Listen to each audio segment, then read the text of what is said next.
This program features live coverage of an African safari and may include animal kills and carcasses. Viewer discretion is advised. Good afternoon and a very warm welcome to the boys and girls of Holland Elementary, Allenton Elementary and Pembroke Meadows Elementary. Welcome to Djuma in the Sabi Sands, South Africa. My name is Steve. I'm joined on camera by Craig and we are very excited to have you out here. It is a very nice warm 33 degrees Celsius, 85 degrees Fahrenheit. It's a little bit warm in the shade, in the sun. But please send through your questions with your teacher. Let us know what you'd like to talk about. What we're going to start off the show with this afternoon, of course, is this male leopard over our shoulder, which we've managed to find very easily.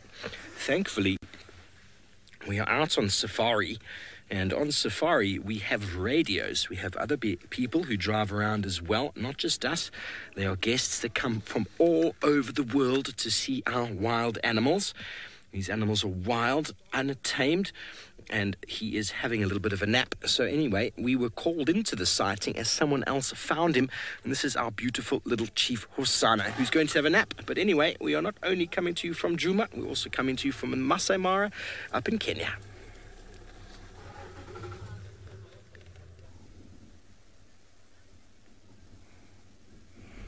Well, like a very good afternoon, everyone. School kids, teachers, welcome to SafariLive. My name is Isaac Rotich, and on my cameraman is Bungei. And over here, we found you the sausage tree pride. What you see here is 3 of their cubs, and they are different ages.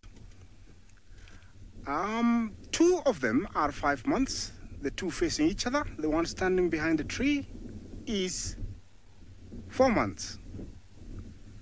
Can you imagine when you were 4 months? Were you able to run? Were you able to talk?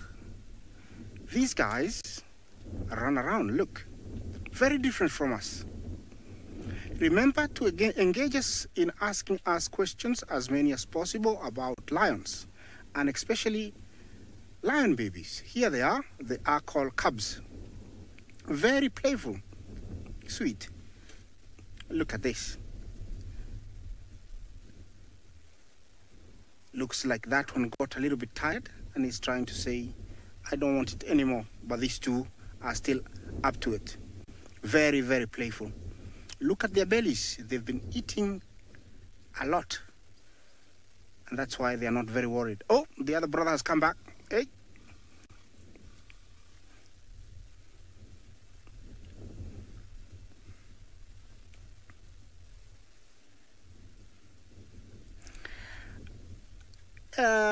Learning is not actually a thing in them. They know naturally how to walk. Unlike humans, where they have to crawl, use things to stand up, then eventually walk on your 2 legs, it is automatic. They are born and they start trying to stand up. Only what they don't have is like muscles. Their muscles haven't fully developed, and so they develop that within very few hours, and they can be able to walk.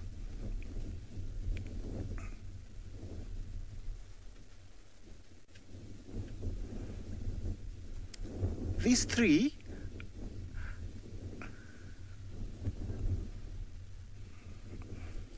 Sarah, how do I know how old the cubs are? I was here, early October, early October last year, and they were only almost about 2 months. And so by calculating, up to now, they're about 5 months. I saw the mother moving them, and they were only a few, actually like 6 weeks old. So this is how I can tell you I know that they are 5 months old. And comparing with the size, this other one, I would say it's very close to their age, so I would say 4 months. 100% I know about the 2. The one is around 4 months. And the 2 looks like they're males. Hello, it's me. Look at that beautiful face.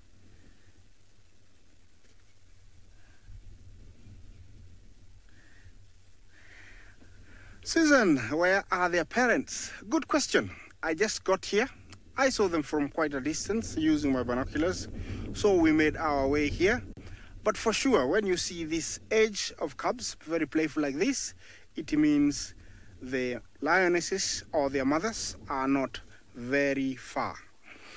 After this, once we've had enough of their play, of which I don't know if I'll get over, we'll try and find the mums. But at the moment, we're just gonna enjoy these three guys.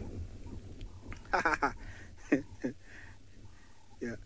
This play is part of them developing their muscles so that they can be able to grab and, you know, get their food in the future.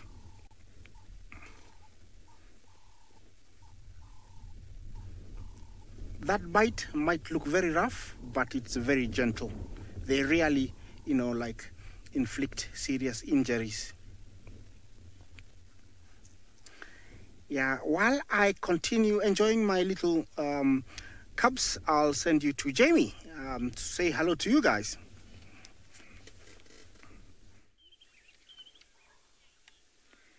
Hello, hello, and a very good afternoon to you all, and welcome on safari to the three schools joining us this afternoon.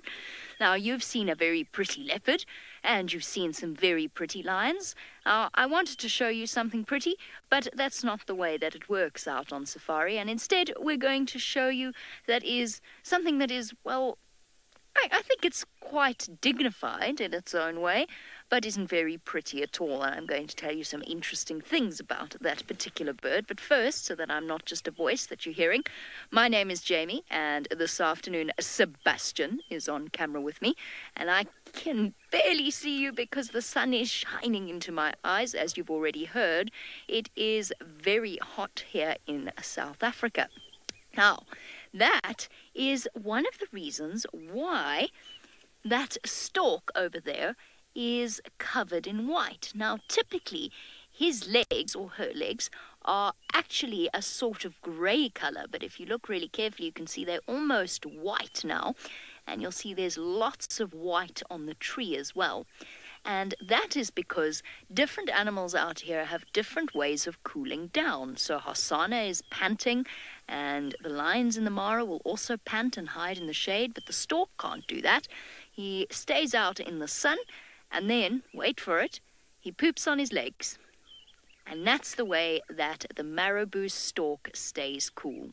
So basically what happens is it's kind of like, not quite, when human beings sweat. You know how you sweat when you're very, very hot, and then when a breeze blows over your face or you fan your face carefully, you'll find that it feels nice and cool. That is sort of what happens with this marabou stork. There's lots of different ways to keep cool on a hot afternoon. I think you'll find that Hosanna's method is far preferable.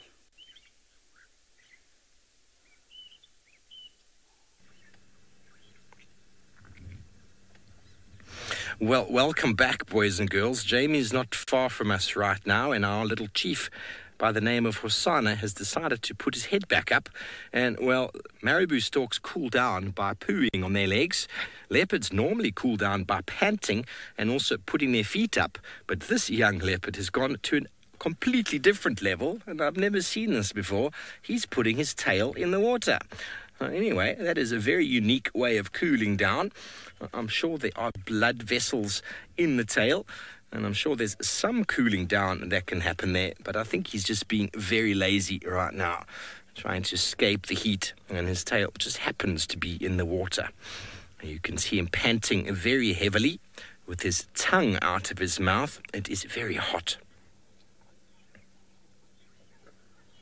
Hello, Robbie. You want to know how animals survive with all the heat? Well, where we are is in the savannah, and the savannah is basically made up of grasses and trees. So without the shade that the tree is providing, obviously these animals would not be able to survive the heat out here. There's lots of shade, there's lots of trees available, so the animals go very inactive, especially the predators, during the heat of the day. And if there is shade, well, there is always shade, they'll find some and they will just go absolutely flat and sleep sleep. Elephants and warthogs and buffalo, well, they use little wallows like this to cover themselves in water and mud, and that keeps them very nice and cool as well. So they have little pool parties in the summer months. And oh, there we go. That's too much effort for Osama. He's put his head back down again. So if it wasn't for the shade, animals wouldn't do very well. There wouldn't be as many different species. Hello, Ramsey. You want to know where they get all their water from? Well, we're in the rainy season. So here we've got just a little puddle next to the road, which was probably formed by an elephant mud wallowing, and it's gotten bigger and bigger and bigger. And in the wet season, when the rains fall, these muddy wallows will always fill up with water and will always provide water for quite a few months, actually, because there's lots of clay, and the clay stops the water from draining away. There are other bigger watering holes as well that hold more water. And, well, that is it. There has to be water for them to survive. And we have the seasonality of rainfall in the summer months. So from sort of as early as September, October, November, we can get rain. And then all the way through to as late as April. And sometimes that rain in these little mud wallows will stay for months on end.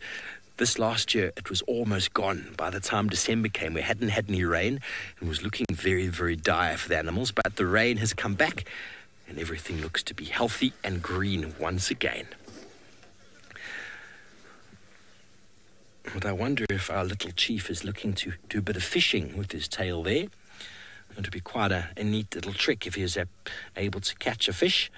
I just think he's very lazy. Hello, Isabella. You want to know why this animal has spots? Well, this animal, Isabella, is a leopard. And if you look at the spots, you can see that they are actually look like little roses. There's black with a little bit of gold or copper inside. And believe it or not, but those spots make this animal extremely camouflaged.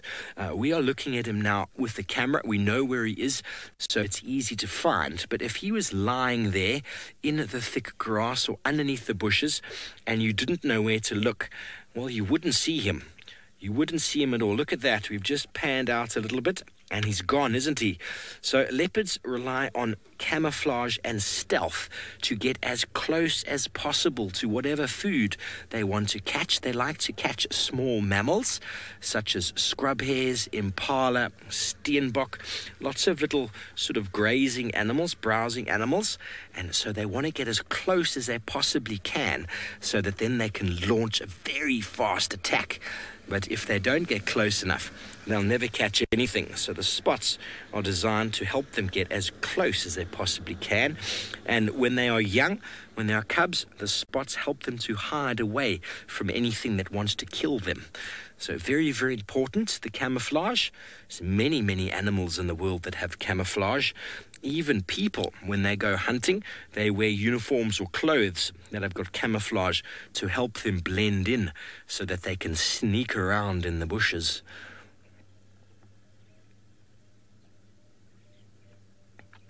So the leopards have got spots for camouflage in the thickets. Lions, on the other hand, are very, very brown and tawny to hide in the long grass.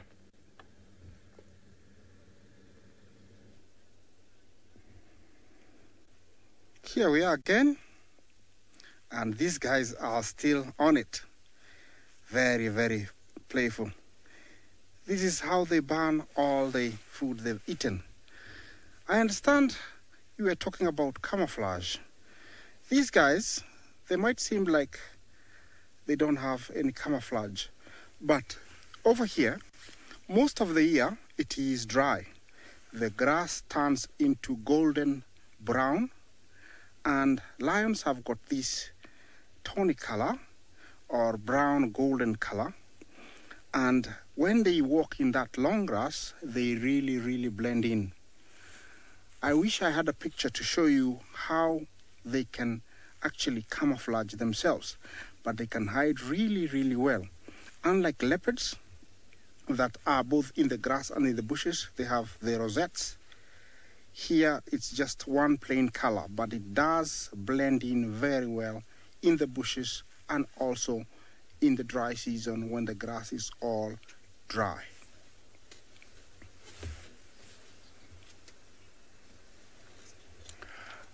Ethan, you ask, what do baby lions do during the day? It depends with the age. Like this age, as you can tell, they are very playful, you can tell. If they haven't eaten and their moms are not there, they will go into the den and hide. I'm gonna try and get closer to them again. So they do spend a lot of their time playing if they are full and the mothers are around. When they're much younger than this, they usually stay hidden in the burrow or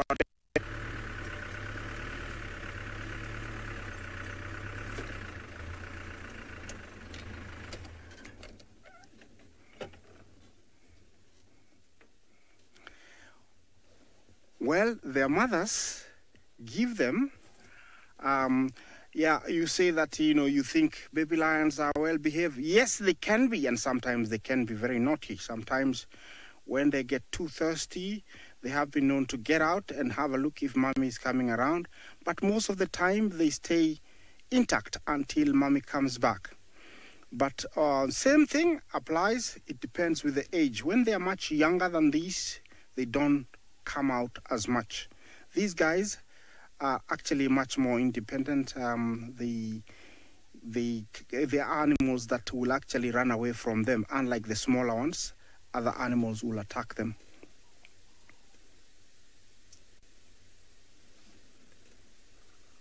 They look like very cuddly and you'd like to have one, but in another 1 year, they'll be so big.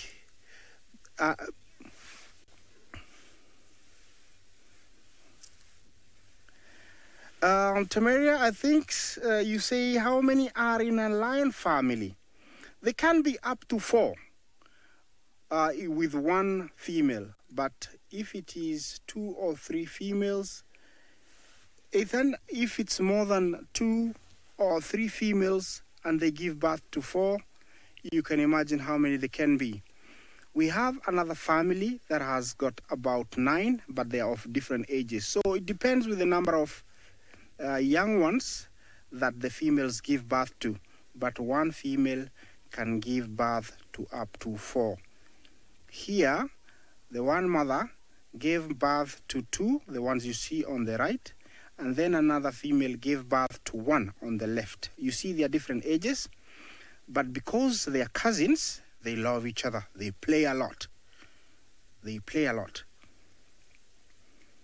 You see, in 1 year, they'll be so big, you don't want to cuddle them. They look like right now that you'd want to have one, but 1 year, 1.5, they're so big, they'll be bigger than most of your dogs that you have at home. I know some of you have got dogs, and they'll be much bigger than the dogs, so you don't want to have them. This is the best place for them.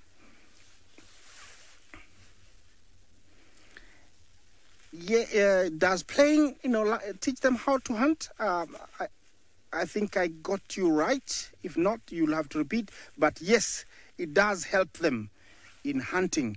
You see that jumping of the back is how they will be jumping on antelopes in the near future when they go for their food. Right now, they are still drinking, but they are also eating plenty of meat. Their mothers killed a buffalo a few days ago, and that's what they are surviving on. Those black spots are found in all lions all around the world. And during the dry season, when the females walk in long grass, when they raise their ears, the young ones can be able to follow them from a distance because they can see that black in long grass. You see, this one has got, like faint spots on its legs. When they're young, they have lots and lots of spots, but as they age, they lose the spots. As they grow up, as they get bigger, they lose the spots. Eventually, they'll all be gone by the age of 2 years. This one is very healthy. Look at him. He's the size of almost a fully grown dog.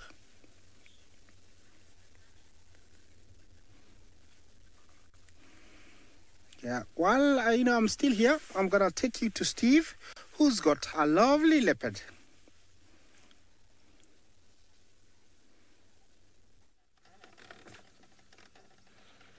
Isn't it so beautiful how spotted little lion cubs are? It's a good indication of how once upon a time they were probably very similar in what they do. But the leopard has stayed in the thickets. Oh, that's a very itchy ear. You've got to scratch it. Leopards have stayed in the thickets and lions have moved out into more of the open area. But the youngsters still have spots because when adults have the babies, they like to hide them somewhere camouflaged. And so those spots help a little bit in concealing them. And aren't they just the most playful things? This is probably the most playful leopard you will ever come across. Hosana, the little chief, he's almost 3 years old. In about a month or so, maybe just less than a month, he's going to be turning 3. And that means he is almost a fully fledged adult. But, well, he's deaf. He doesn't... Oh, there we go. Oh, he's probably going to move now. They normally get up and move after yawning. Well, I don't think he would want to move in this heat. Hello, Lamont. You want to know why he's lying down? Well, essentially, Lamont, it's very, very hot. You can see the sun on the grass on the right there. He is keeping in the shade. I've managed to reposition our vehicle so that we are sitting in the shade. Even Craig is in the shade, so it's much more comfortable in the shade. When you're sitting in the sun, it's very uncomfortable and very hot. And leopards, well, they don't like to spend too much energy doing things. So if it's hot, you'll always find them in the shade. That's how they get by in the heat of the day. Bearing in mind, Lamont, they are covered in hair. They've got hair all over the body. Can you see that? Very hard for them to keep cool. If they sit in the sun, they're just going to cook. Winter time, the fur serves them. There we go. He's going to move. Or is he just going to turn over? Oh, there's a stretch. He's going to turn around. There we go. More comfortable. Now, we're going to look closely and see he's got a bit of an injury on the inside of his back left leg. Let's go see how that injury is looking. Hello, Zoya. It is 91 degrees Fahrenheit right now. And there he's got a wound. We don't know what happened there. And he's busy cleaning it. Believe it or not, leopard and lion saliva is very, very good for them. And it keeps their wounds very nice and clean. So he's trying to see. I haven't seen him in a few days. And, oh, it looks very painful where that wound is, doesn't it? It looks very, very sore. Even to be licking it looks painful. But he was still able to climb trees. And by the state of his belly, I think he's also had some food. So I think he's a happy leopard. And it's important for them to keep those wounds clean, because if they get infected, well, infection can lead to a very big problem in everybody, even us, if we don't treat something properly. Well, a very good chance that we could get into some trouble. Lots of things out here can injure a leopard. Lots of things out here can hurt animals. So it's important for them to try and keep those wounds clean. And, well, a leopard that can't climb a tree, well, they're going to really struggle to get away from other predators, such as hyena and lion. But we saw him the other day climbing a tree very easily. Oh, but that wound looks painful. Shame, boy. Is that uncomfortable? It's uncomfortable. But isn't he a pretty boy? He is. He's my favorite leopard. I spent lots of time with him in a year. I watched him grow into a very fine-looking animal. He's still got a little bit of growing to do. His nose is still quite pink. Normally, a good characteristic of a young leopard is the color of the nose. When it gets dark black, then generally they're quite old. Sometimes, though, here we go, it was a dragonfly just flew across the screen there. So he is very warm, you can see. He's not going to move anywhere for now until the sun sets a little bit and the sky covers with some clouds.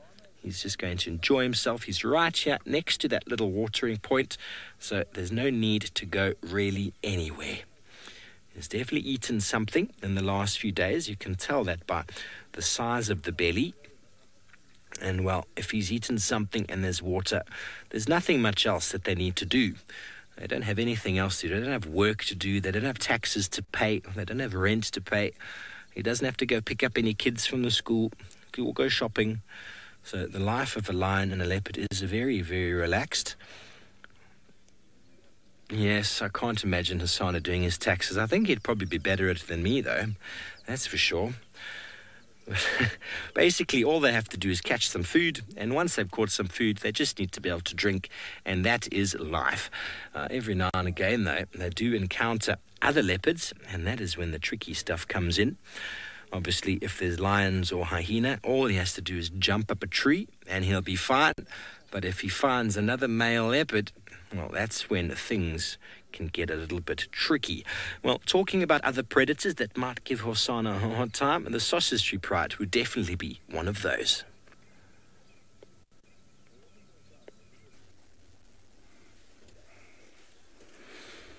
Well, kids, welcome back. I know Steve has told you about how these guys have got a good life.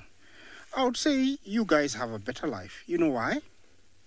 When it rains, you don't get rained on. These guys get a lot of rain. You have parents who, feed you. They dress you. These guys, all they get is food and milk. They don't spend a lot of time with their moms. You get driven to school on a vehicle. You get bought beautiful toys. So I would say I differ with Steve. I think I like, my life better, where everybody, my parents take care of me. I think they have a very difficult life. Just imagine right now, if a buffalo came, it will try and kill them. Can you imagine? If an elephant came, it will try and kill them, and mommy is not around to protect them. I think I like, going to school. I liked going to school when I was young. I like meeting my friends. I like meeting my teachers. So they have their life. We have our life. And, we have to leave them to be lions and enjoy their lives. But our lives, I'll say, are much better. Imagine they can never take a plane to go somewhere. They don't like water. I love swimming. I'm sure some of you do.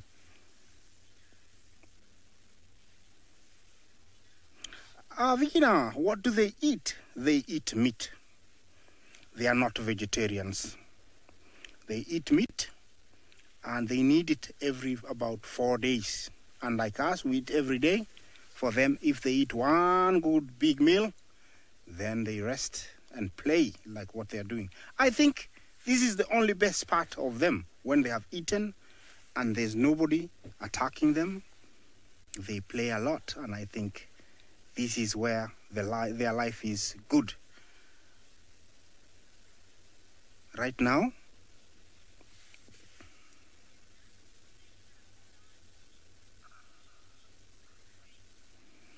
Sharon, yes, that's why they have those huge canines for killing down the animal, and also incisors for,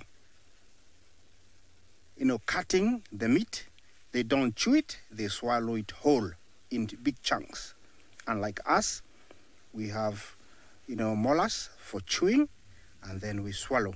For them, they swallow big chunks. They don't chew like we do. They lack the molars. I would still insist that, I wish I was young, had my parents taking care of me, loving me every day, reading stories for me when I go to bed, waking me up in the morning, giving me breakfast, and then taking me to school, giving me a hug, and then the teacher receives me and say, "Hello, welcome to school." Over here, there is nothing like that. Here, mom comes They have to beg for, to eat, to drink the milk. And then when there's meat, if it's not big enough, you have to fight to get your share. So I love being human, but I enjoy looking at them. They are very sweet. They play. They pretend to love each other right now, but if there was food, they are very actually aggressive towards each other. But after that, they like each other and they need each other. So they kiss each other, they lick each other. It's just like to apologize and say, I'm sorry, I hit you.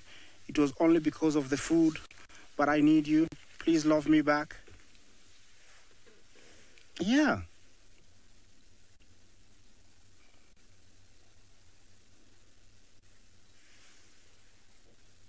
Now they're getting tired. Maybe gathering some more energy to keep playing.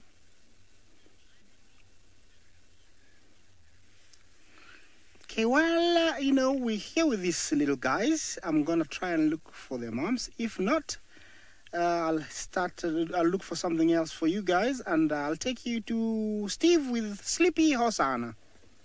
Isaac, yes, well, lion cubs go through bouts of energy and then they become lions again. They go flat and they sleep. They need to learn how to sleep because that's all they really do when they're older. But Isaac is 100% right. When lions play fight, or when they eat anyway, they get very, very in their face. They punch each other and claw each other. And there's no saying sorry in the moment afterwards, though. There's lots of licking and cuddling and, I'm sorry, I didn't mean to scratch your face. It's not something that leopards spend too much time doing, because leopards are not social animals. They are what we call solitary, so you find them on their own. Unless it's a mother with her cubs, you generally find leopards alone. But every now and again, you will find two leopards on a carcass having some meat. A very rare thing to see. But they generally don't like spending time too close to each other because, well, there's lots of competition. But lions, they use each other to help catch food, and big numbers of lions are able to catch bigger animals than a leopard would. Leopard would obviously only catch smaller animals, whereas lions, 15, 20 lions, can catch enormous animals as big as hippopotamuses and even, in some cases, elephants.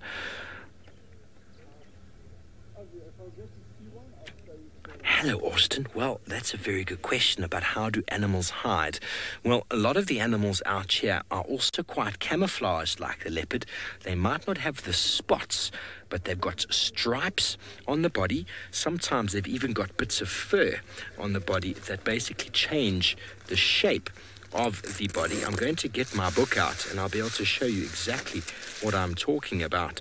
And these animals that hide, well, they're also very good at standing very, very still. If you stand still out here, generally what happens is that the predator can't see you. The strategy is called flight, freeze and flight. So they run a short distance. Sorry, I just have to find this for you. Here we go.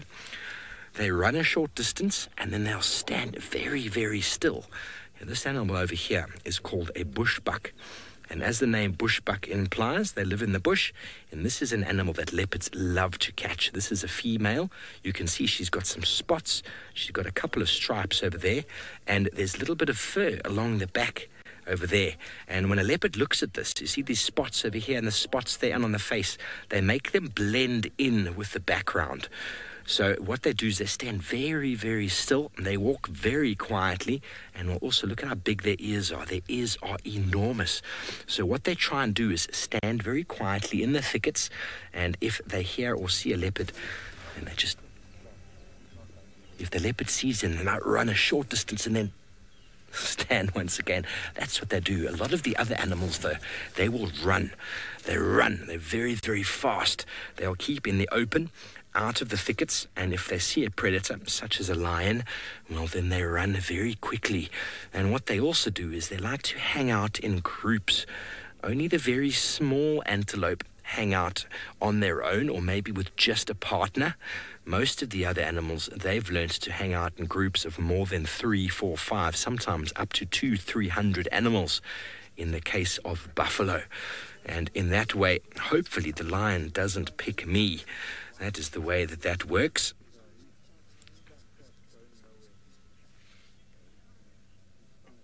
Okay, well, we're going to stay here with the little Chief Hosana. I don't think he's going to go anywhere just yet, but while we do that, Jamie's not far away. She's looking for something special.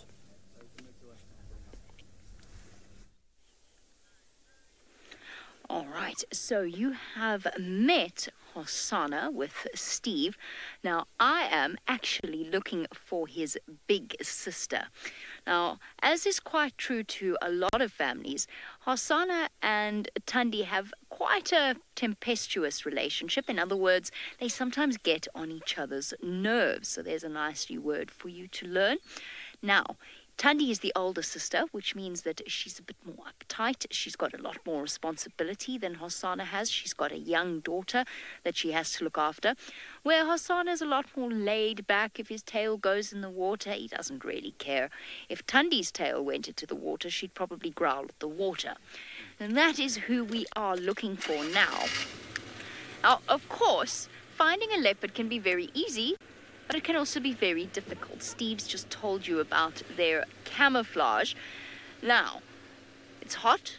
They're going to be sleeping deep in the shade of the trees, and it's very, very tricky to figure out where, unless we get super lucky and they're actually lying on the branches to get a bit of a breeze. Because leopards can climb trees. They're very good at climbing trees. So what you'll notice is we're going so slowly, I barely even need to drive. I can just let the car slowly carry us. Obviously, don't try that at home. First of all, you're too young. Secondly, it would be a very bad idea not to steer.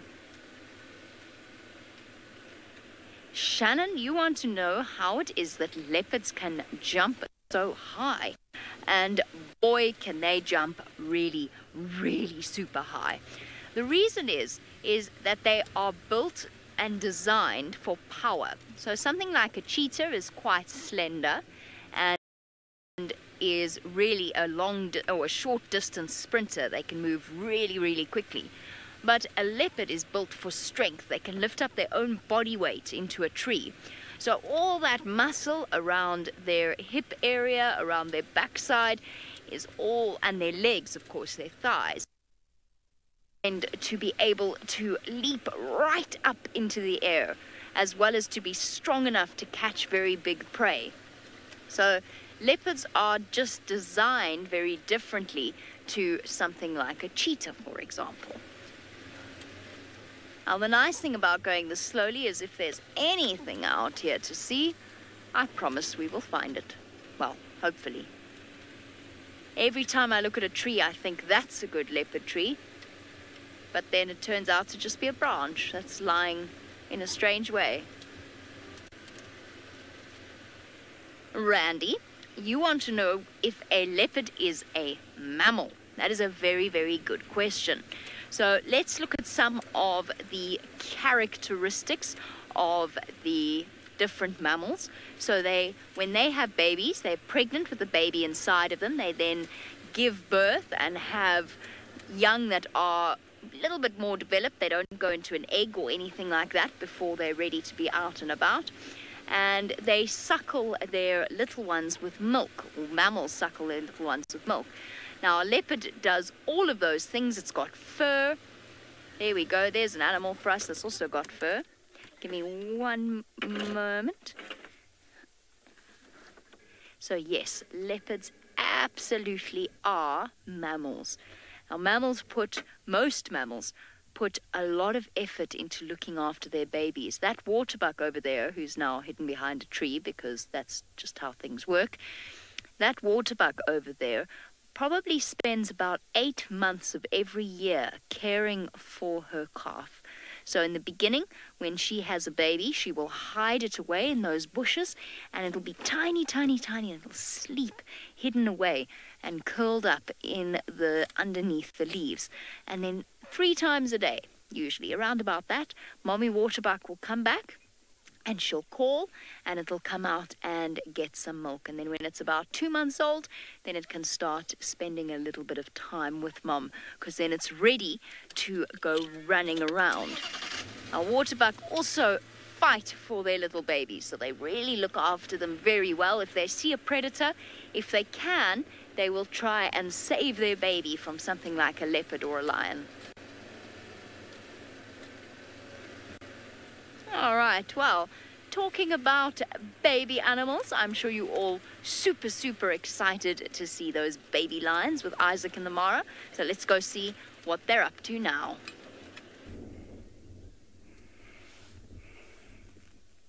This guy is coming to say hello. He is the youngest of the three, sorry. I don't know what he's there. He is still very dependent on his mom, and so he is drinking. But for animals, the more they drink, the less they eat. Sorry, the more they eat, the less they drink. So, if he's very full, he doesn't have to drink, and he can stop drinking even at the age of 5 months. But I doubt it. He will continue drinking until around 6 months. Oh, I think the other one is the smaller one. Sorry. He was talking his older brother. Right now, their moms have gone to look for something. Maybe what they killed wasn't enough for all of them, and they decided to leave these guys in this quiet, secretive place. Aaron, what do lions hunt for? I think you mean why they hunt. They hunt because they eat meat, and that's why they hunt. Otherwise, they will all die, and you'll never see these cuties.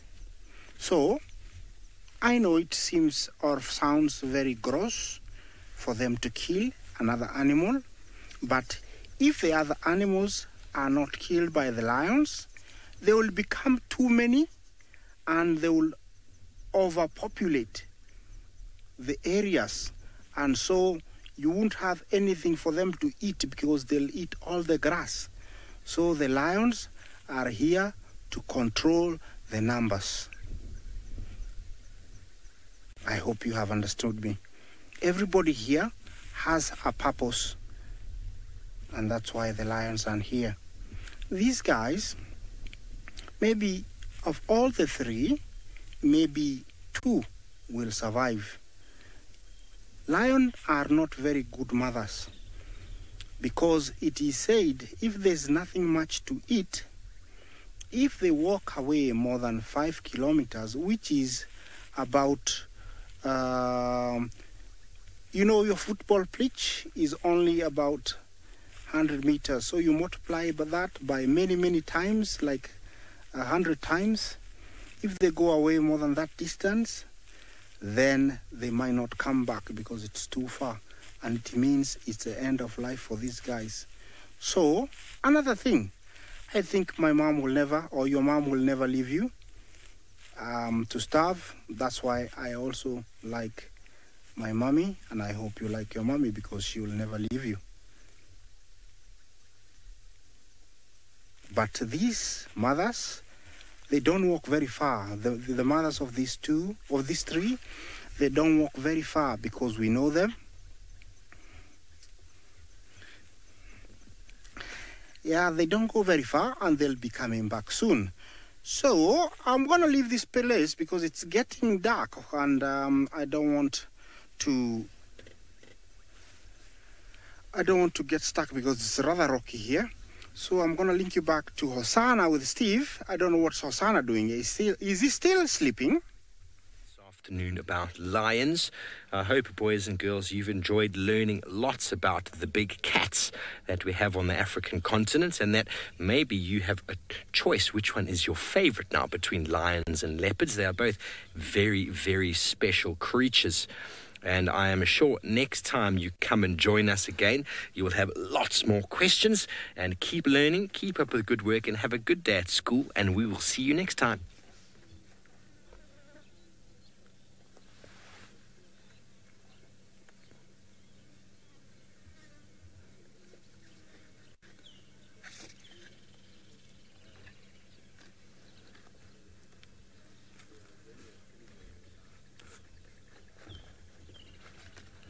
Good afternoon, everybody, and welcome once again to the afternoon sunset safari here in Djuma Private Game Reserve. My name is, of course, Steve, joined by Mr. Craig on camera, and no doubt we are with the best and the most popular worldwide favourite leopard in the world, Hosana. Please feel free to send through your questions and comments, hashtag SafariLive, or throw them in on the YouTube chat stream. We'd love to hear from you, although we do only have a short drive this afternoon. Please do still send in all those questions and comments.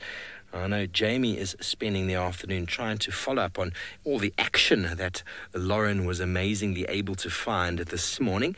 4 leopards apparently in one area. Very, very special indeed. And well, we were only about half a mile, not even, probably about a quarter of a mile from where that was right now. So there was potential for even a 5th leopard to have been there. But we had tracks of Hosana around this area 2 days ago, and we did try and follow up. We didn't find him, and he's probably just been lying and lazing around underneath one of these trees the entire time. Very, very difficult this time of year to stumble across these cats, but as you know, as we're always talking about checking these little muddy wallows, these little pans of water, because you never know what you will find. On my interview drive in November of the year before last, we found Tingana around a little puddle just like this one on Chitwa, and Hosana came and joined him. So everyone's wondering about his wound, whether they think it's infected. I think it's looking a little better than it did, but it's just in that awkward place, folks, where the skin, every time he walks, stretches. So I think he's been quite lucky, because I don't think he's been moving the last 2 to 3 days. I think he's been on some food somewhere nearby that we haven't found, and I think that's done him a good deal of healing, because well, all he'll have to have done is just move from his kill to this watering hole to drink. You can see by his belly he's definitely eaten something, and he's very lazy. So I think he's going to heal just fine. It just takes time. We saw the male in the Owino Pride with that injury on his leg. Very similar sort of place, very similar sort of wound. And well, it slowed him down a bit, because in the Mara, if you want food, there is a lot of walking that is required, especially when the Pride wanders off. You have to keep following. And it was amazing. After about, I think I was away for 3 weeks, I came back, and the wound was pretty much all done and dusted. So that is the way it works. And I'm sure the little chief will be just fine. It's been, 4 or 5 days since we first discovered that wound. So still quite fresh in the mind of many of us. If you've had a wound that deep and wide on your skin, how quickly does it take to heal? Definitely more than a couple of weeks. Anyway, Jamie Patterson is in search of those leopards and whatever it is that they're up to. Let's see if she's had any luck.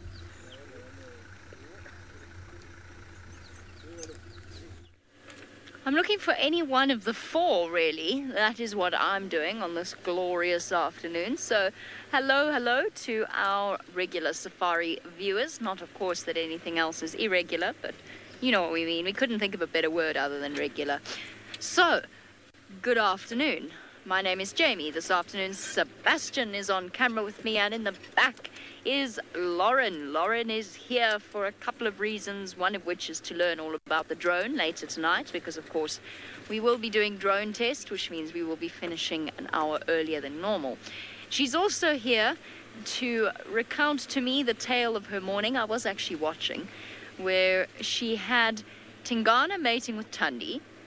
Remember that yesterday Tristan had Tundi and Tlalamba on an impala kill. Impala? Was impala. So this morning Lauren had, for those of you who missed it, because boy did you miss out, Tundi mating with Tingana. Then Tingana kind of ran away from Tundi, which I've seen him do before. And then Lauren had Tlalamba make her way in, and obviously Tundi gave her a little bit of a growl and so on. And then Heart featured in this. Heart is a hyena. She was part of this whole saga before Tingana disappeared. Then Tingana vanished for a bit, and Tundi went back to her kill. Then Tlalamba showed up. Then Tingana came racing in and chased them both off the kill in true sausage fashion. And then Lauren caught a brief glimpse, along with Senzo, of a leopard running across the road from Torchwood into Chitwa. We had a look through Senzo's footage this morning. I know that Lauren did post a picture. It is the skittish male that's been seen a couple of times. He's been seen on Mala Mala, he's been seen on Juma, he's been seen all over the show. He's quite a big boy. Now, obviously, that creates a degree of concern within our minds as to the safety of Tlalamba. And at the same time, I'm very curious to see how Tingana will take that intrusion and how the whole situation played out after the morning safari, because we've got absolutely no idea. The kill is now gone. I went and checked, obviously, checked there first. The kill is gone, I suspect, into the mouths of a waiting hart, the hyena. And that was not a metaphor. I mean literally the hyena. And probably another hyena as well, because it would have most likely taken two to budge Tingana off that kill. I've got absolutely no tracks, or to be more accurate, I've got tracks all over the place, so much so it's almost impossible to determine which way they went.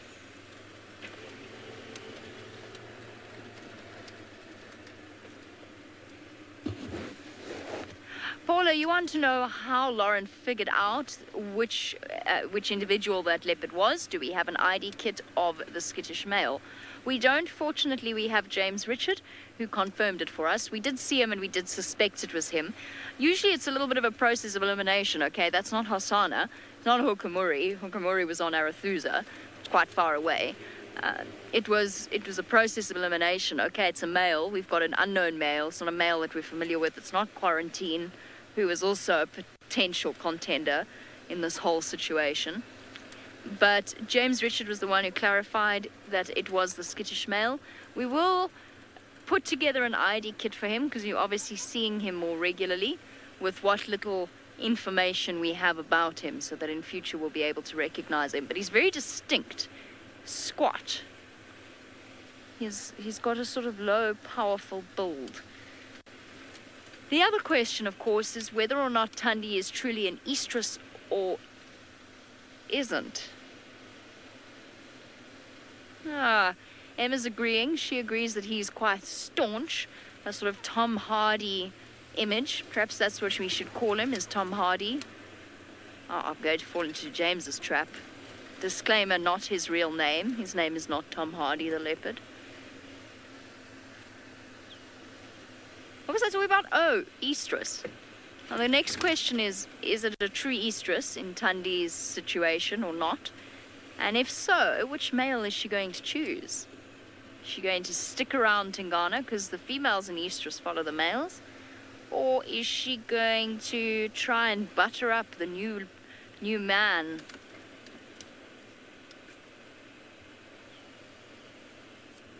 It is, of course, highly intriguing, and it would be a lot more intriguing if I could actually find them. I haven't had much success this afternoon. Isaac, on the other hand, has, and as the sun has disappeared, he's still enjoying himself.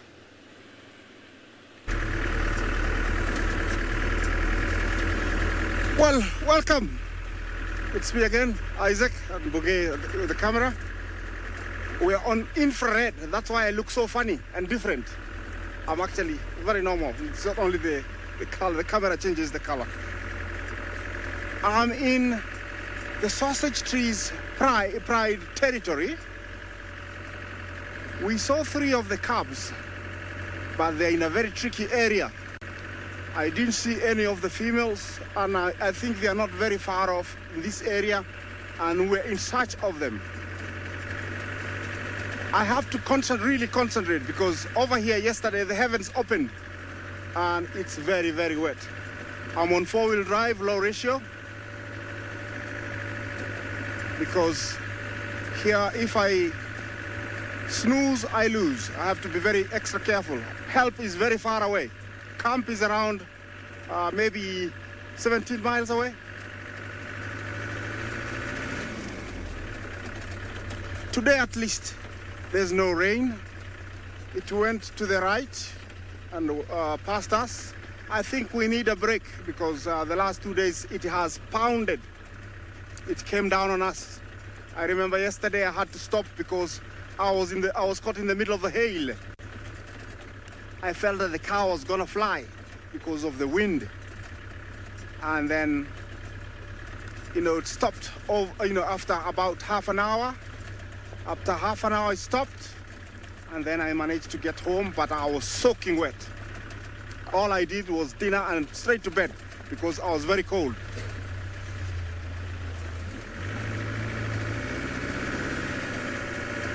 But I'm happy now, everything is perfect. No rain, I can see. Well, it's not raining, so I'm not gonna get wet, but the vehicle definitely is gonna get wet underneath. This is time of evening that I usually expect to see those guys getting up and going to get something, but I don't know which way they've gone, but I have decided to head this way. There is a watering hole down this way. We call it Kilo 2, and I'm hoping I can catch them there. If not, maybe somewhere in between here and there, they'll be there. The grass has grown very high, so if they're lying down, I also might drive past them. And it happens sometimes. Can't wait for the wildebeest to come back and do all the mowing. See all the water, this from the rains last night. Can't wait to get to the main road, where I'm guaranteed at least that I won't get stuck. Here comes the road.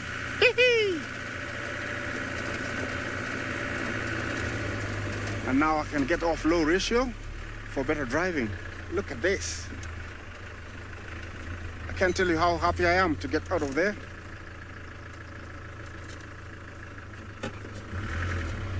Excellent.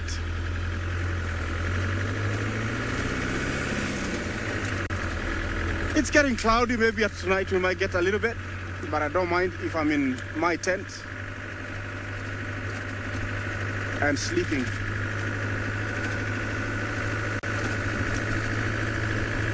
I don't know if you can see, but somewhere about 300 meters to my left is where the sausages territory stop. It stretches all the way to the escarpment and all the way down to the main road, another road that goes from the main gate to another hotel that's up on the hill. It reaches there and then stretches downwards towards the Serengeti.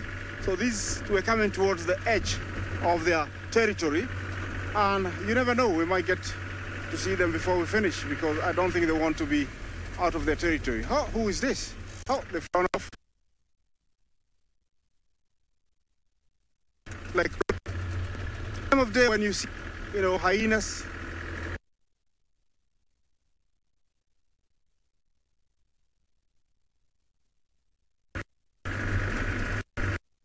Are you still with me? Well, everybody, we're terribly sorry about that. I think Isaac got so excited with finding the road that all of his communications melted down. So we lost his communications there, or he lost communications with our director. So we'll leave him on his high point there.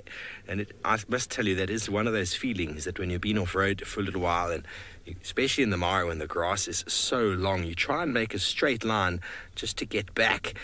And, well, sometimes it takes a lot longer than you think. I remember having that experience once in the middle of the night, the last vehicle in the middle of a block with some lions. You might hear a vehicle starting up next to me. We're not the only ones here. But trying to find my way back after the lions had finished their meal, needing to get the guests back to the lodge. And, well, when you finally find a road, there's nothing quite like that feeling. They have moments of feeling a little bit lost. Well, Hosana hasn't gone anywhere. He's done a few more cursory licks of his wound, and we have had a very nosy hyena. I think, I'm not sure which one, but I'm sure it's Hosana's favourite friend that follows him around all the time. Has come and poked its nose in here twice to see what's going on and to see if there's any food There's always that game of cat and mouse with Hosanna and the hyena to see who can provide food for who. Remember that time not far from here, pretty much about 60 odd yards north of where we're sitting, where we followed that one hyena that had been wallowing in the mud and managed to find some very gross and decaying, broken down, disgusting bones. And Hosanna snuck up on it, didn't even know he was there. He took a sniff of those bones and thought better of it. We then had him try and hunt a nyala, which he didn't do a very good job of. But right now, he is not doing any hunting. He's probably dreaming of a nyala or an impala or even a steenbok, maybe a warthog. Doing his absolute best to stay in as flat amount of shade as he possibly can. He hasn't had another drink. We haven't seen him drink, so I'm sure he's been sated himself from his drinking. Yes, indeed, everybody, he is Tingana's son. So Tingana is the king of nappers. And, well, from a genetic point of view, Hassan has taken that role on with absolute gusto. And I'm sure he's going to get even better at it. Maybe he'll get up in a little while and lead us to a kill that he's got somewhere around here. It's very likely that he might have one. Maybe it's been finished, or maybe it's just up the road in the thickets. We haven't seen it. He might have left it to come and have some water and to rest in the shade before going back. We're hoping for that to happen. You might hear a Llewellyn's cuckoo behind me now.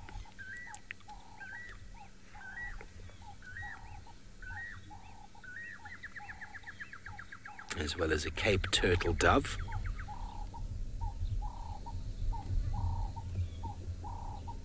It's a very peaceful afternoon. We've managed to find ourselves a lovely little bit of shade here as well, and we're right on Gowrie Main, so a very busy thoroughfare, and we've had a fair number of vehicles pop in for a few moments and then leave, pop in and then leave. There are reports of possibly the Nkuhumas maybe popping back in on our southwestern boundary. Who knows if they will come in this evening. We will be up and about with the drone in the next hour or so. And, well, I am sure Sebastian and Jamie will be able to find whoever it is that happens to venture in.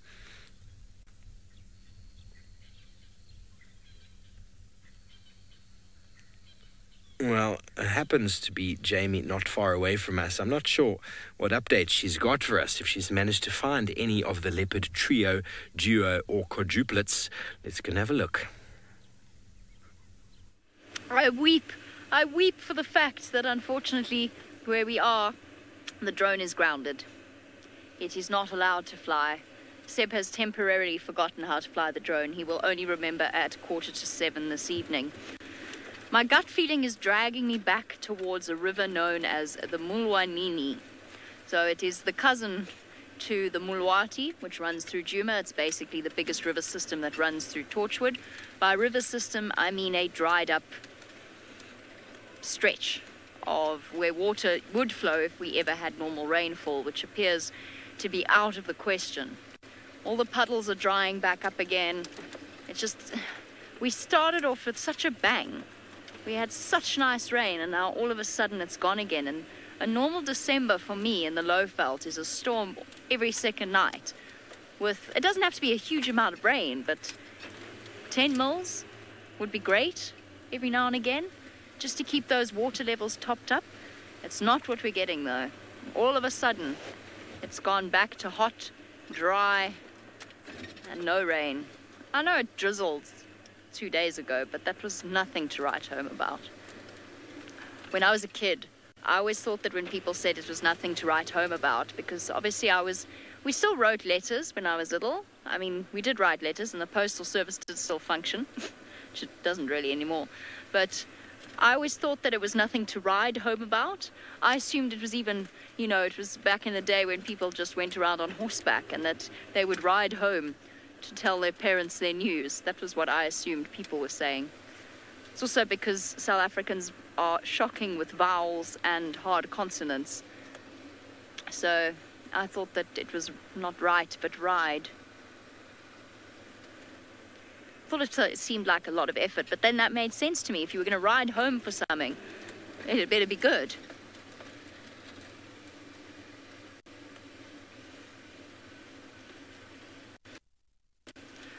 Our Lara Moore says that they've had some good storms in California and that she'll try to send some our way. I appreciate that, I really do, but I suspect that California could use them almost as much as we could.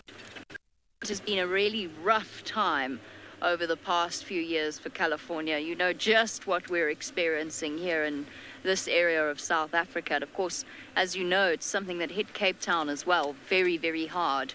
There's this low rainfall experiencing. But thank you. What? I stopped to look and listen earlier. That's really beautiful. What an awkward angle. Sorry, Seb. Nice silhouette of a tree. I think I heard something. I'm going to go investigate further. While I do, Isaac has reappeared. Hopefully he's on the road. I'm not sure. Let's go find out how the muddy Mara is treating him.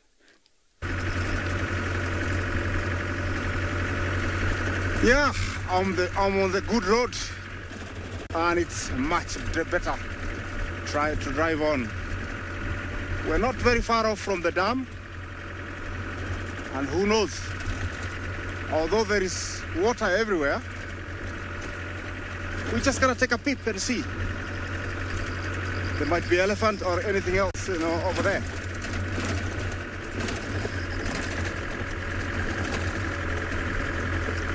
Ravinda, you ask any night jars? Yes, we do have quite a good number of them. We have the pennant winged, we have the Angola, the Gabon. Those are the three common ones we find here. Yes, the answer is yes, we do have nightjars. And nightjars, I don't know if you know Ravinda, they are very hard to ID. Some of them, you have to have them in your hand to actually identify them, because sometimes you need to look at the wings, the primaries and the secondaries to really pinpoint the differences between the secondaries and the primaries, the stripes and the bands, to really identify one. So it's one of those very hard birds to identify. I don't know how many you know.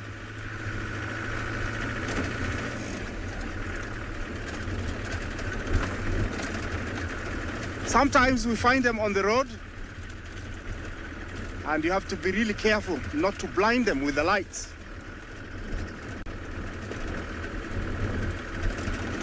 Lily, yes, they are very interesting.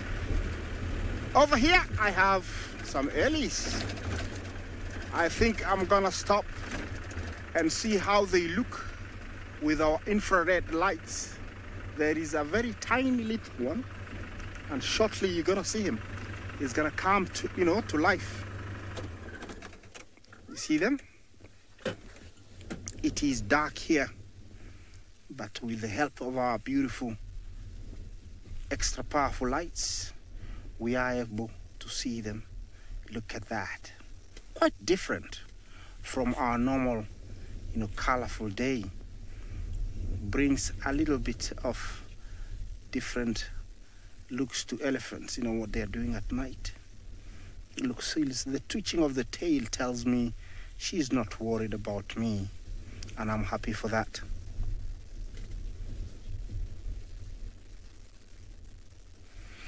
Actually, the color is gray, but also it differs where you go or where you are, depending on the soils. Some parts of Kenya, in northern Kenya, when there's a lot of iron in the soil, when they wallow, they become red, so they look like very ghostly elephants, alien elephants. They look red. But this is almost, if you had to wash an elephant that doesn't have any mud, then it would look gray. And actually, I think they look much better in gray.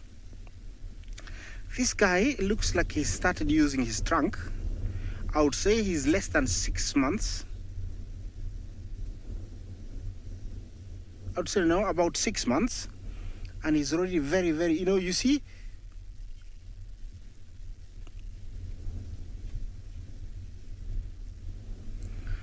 how many, Sue, I don't know, did you ask how many elephants we have in the Mara?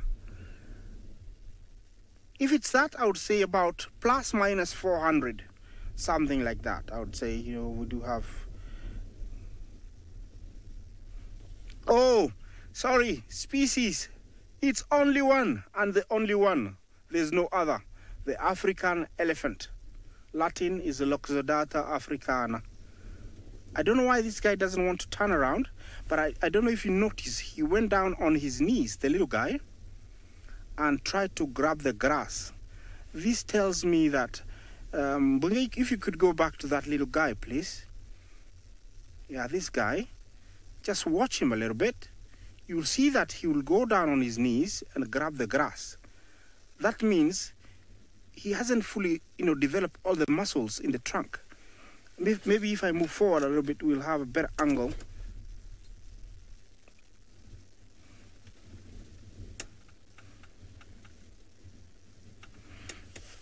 Lily, I don't know if you ask if they eat grass and trees. If that's so, yes, they do eat both. Let's see, this is a better angle. I saw him go down. I wish I could replay what I saw. You see, he's using the leg. Did you see that? He's learning very fast. You see, he's, curling the grass, in between his trunk, and then using the leg, he pushes it because the trunk is not strong enough for those, hard ones to pull out of the, ground. See that? He's using the leg. Nice. You see that? There we go. He's really learning.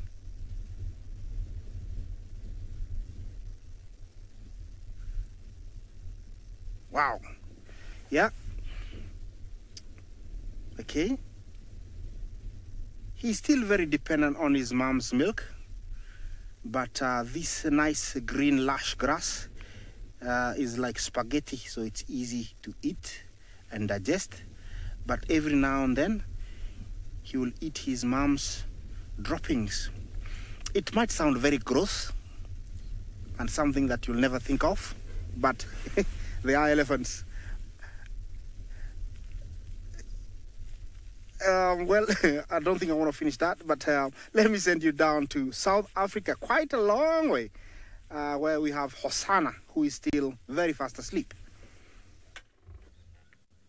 Yes, well, Isaac, he is still sleeping, but it's kind of one of those, like, half sleeps, when you just sort of, there's nothing else to do but to lie there, and moving is just way too much energy, so that's what cats do. They're flat, he's awake, but he's just conserving energy and not moving. He's at least more exciting than the evoker male was the other day, who did absolutely nothing. But he still hasn't done a lot, to be honest with you folks.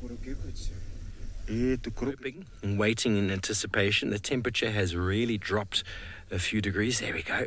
Oh, scratchy scratch. Oh, itchy on the back of the head. See, now if his leg was really bothering him, that would have been uncomfortable to do.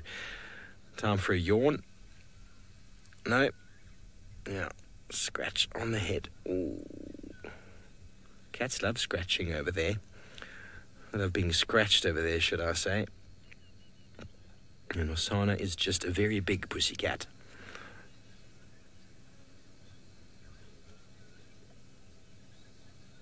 Very delicate with those back claws. He doesn't want to pluck out his eye. That was a half yawn. If he gives us a real yawn, we'll see. Oh, he's going to get up. Oh, there you can see the wound now, Craig, on his back leg. There it is. Oh, that looks painful, doesn't it? Everybody, don't forget. Oh, that looks so sore.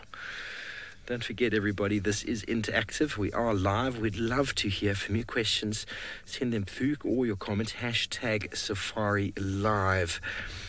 Let's do a quick little Twitter poll, shall we? What do we all think caused his injury? And there's been a couple of discussions on live internet broadcasts, but what do the viewers think? What caused Hosanna's injury? Send through your one-word tweet to #SafariLive. We'll stand by and wait for those to come through. It seems like a little bit of a slash on the back of the leg. What could it have been from? So he yawned and got up and moved on to the other side. I think he is debating moving now. If he does have a kill somewhere, surprised that Tingana didn't smell it out last night. Maybe he did before going further east to mate with Thandi. Such an interesting story that, isn't it? Tingana, the old Duke, is still in form. Thandi, will she have another litter of kittens, cubs, should I say? Wouldn't that be marvellous? Just got a picture sent through today about Shadulu and her cubs. Oh my word, they are just the cutest things in the whole wide world. Seeing the two together. Can't she just pop over into the onto our western boundary? Come a little bit east into Djuma. Shadulu, we'd like to see you there. Puma reckons he ran into something. Emma didn't finish that comment. He ran into something. It's a very neat slice, Puma. Very, very neat slice. I mean, if he ran into something, I think he would have run into it with quite a lot of speed, almost like a barbed wire sort of cut. You see many people injure themselves with barbed wire, bicycles or motorbikes. It can very, very badly injure you. We don't have any barbed wire that I know of on the property. The entire area of Djuma was once, there were fences in certain places that have been removed. I haven't found any wire lying around, and well, I don't know what it is that could have cut him there. I wonder if any of you have an answer for me. But for now, doesn't seem to be bothering him too much, although it does look quite painful. If it was any of us that we basically would have had to go to the hospital for stitches for that. A large thorn, I mean, folks, it would have to be an extremely large thorn. I don't think a thorn really has the power to cut leopard flesh like that. Maybe a very sharp stick that he might have jumped over. David, no, antelope horn is a possibility. They're not really sharp, though. They're more of a piercing. Antelope, when they use their horns, they generally do a piercing wound. They leave a puncture mark. You find impala many times when they've fought, they'll have a puncture mark in their ribs or in their lungs. That is generally the cause of death. You never find them slitting open the skin. So it really is, obviously no one was there to see it. I know Tristan reckons it might have been him having a bit of a go. Elizabeth, we do have extremely large thorns here. But to cause a slice like that is really, really difficult for a thorn to do that.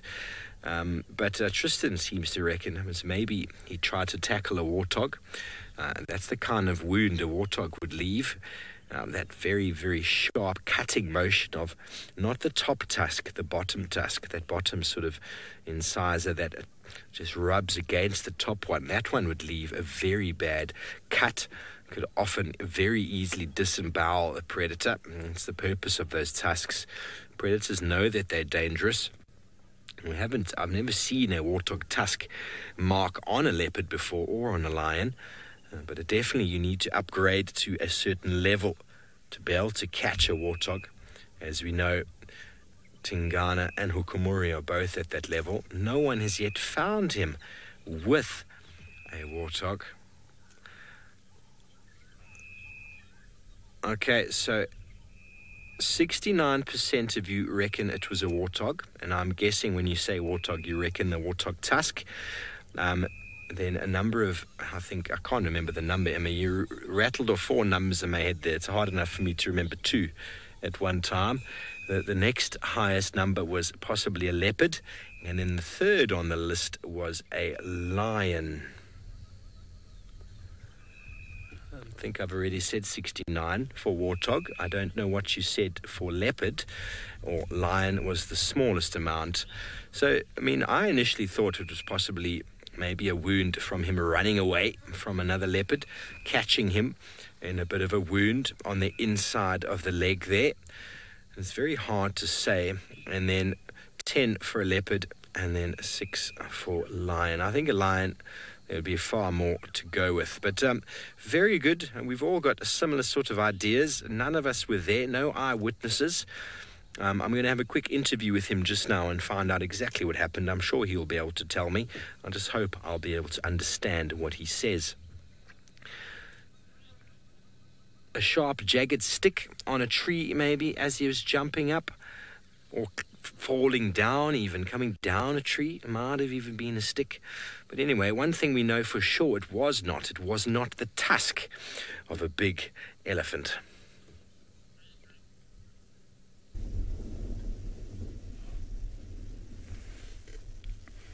I'm still here with my beautiful herd of elephants. This female looks like she's got one very straight tusk. You can see that. And then the other one is curled. She seemed to have used the other one more than this one. And I think it was to her advantage. When it's very straight like this, I don't think it's very useful. And she's smart enough to learn and know that the curved one is better. And I think that's where it's, mostly worn. But in case of danger, or when she needs to dig something off the ground, then the one on the right would come in very, very handy. That's according to me. Somebody else will say otherwise.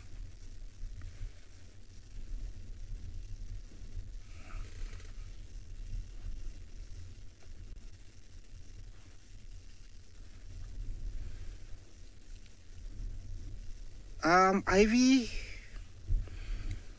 I think that question has to be repeated. I didn't understand it, but I did get your name. Please. Look at those alien eyes.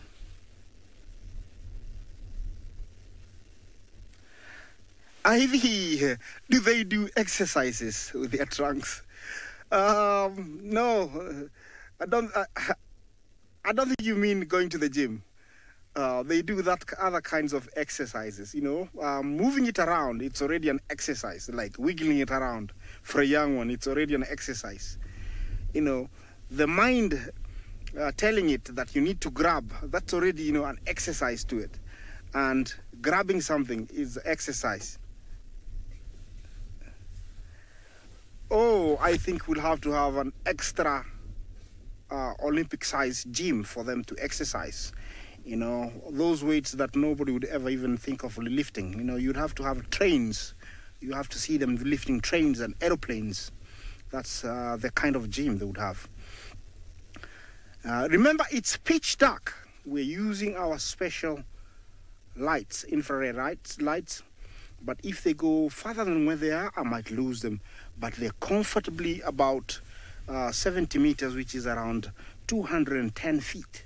So they're quite a distance. And actually, I must tell you, I'm so happy. I'm the only one in the conservancy at the moment. Everybody else has gone home. We have special permission to stay out, a little bit longer, so that we can give you this live coverage of these beautiful creatures, doing what they do at night. Some things that you'll never think of, doing, coming here at night. You'll never do this. And if you did it, you wouldn't have the equipment that we have. So I'm so happy. Meanwhile, I'm having my cup of coffee.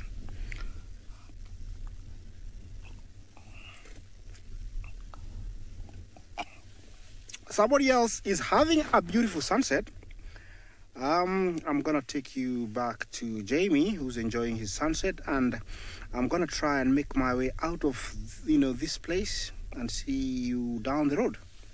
But the light is really astoundingly beautiful this afternoon. It is just, everything's green and glowing, and the sun is shining down upon us. It's not too hot. It's actually not that hot at all compared to the last few days. Too hot still to contemplate cup of coffee. No, that was wishful thinking. That was a tire track. I've had to abandon my leopard search with great disappointment and devastation, actually, if I'm completely honest with you. And I do feel that I can be honest with you. I am devastated to the very core of my soul, because Thandi is my favorite leopard, and I wanted to see her, and I really wanted to see Tlalamba. And I saw them on my very first day back from leave, and never again. And I'm starting to take it slightly personally. They all showed up to the party when Lauren went. That's called novelty. But one day the novelty will wear off. And then Lauren will know the struggle. They're avoiding me. Totally. It's fine. To be honest, there was so much going on in that sighting that I think there's a good chance they've scattered to the winds. Or I drove right past them. Rosalind, you want to know how often leopards mate? The record that I ever recorded was with Thandi. Okay, so basically the estrus cycle lasts about 5 days, sometimes a bit more, sometimes a bit less, depends on the leopards, what they're up to. But the record number of times that I saw Thandi mate with Tingana was years ago. I mean, it was when she was still in Karula's territory. I think I counted 11 in 17 minutes. 11 times in 17 minutes. It was quite frankly frightening and probably thoroughly unpleasant for them.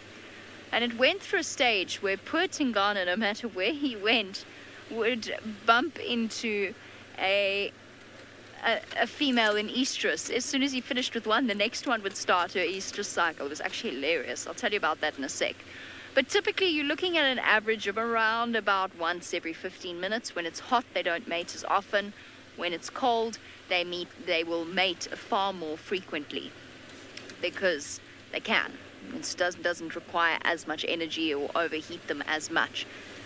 I once watched Tingana run away from Shadow. I think some of you will remember that. He'd been through a stage where he'd mated with Karula, Thandi, Shadow. I can't remember the order it was in. And then again, Karula, Thandi, Shadow, and then Karula, Thandi, Shadow. And the poor guy was so sorry for himself. He had not had a break. He stopped to give himself a jolly good wash down. Well, that was afterwards. He led Karula into the Salala boys on a buffalo kill. So I remain convinced to this day that he did that on purpose so he could get away.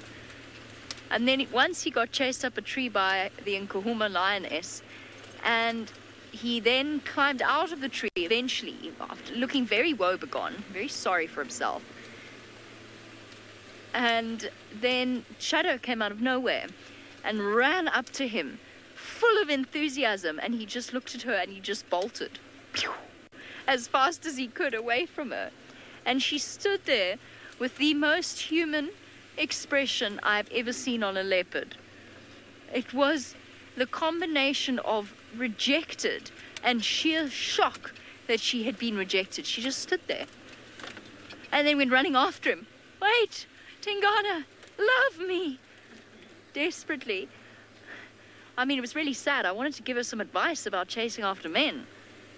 And then if he doesn't appreciate her, it's just not worth it. And then they both got chased up a tree by hyenas. It's just the worst morning for poor Tingana. She cornered him, forced him into this whole process, and then they both got chased up the tree by hyenas. Poor dude. Oh, Tingana. I have fond memories of moments like that. You know, he's probably still sitting somewhere there in the shade.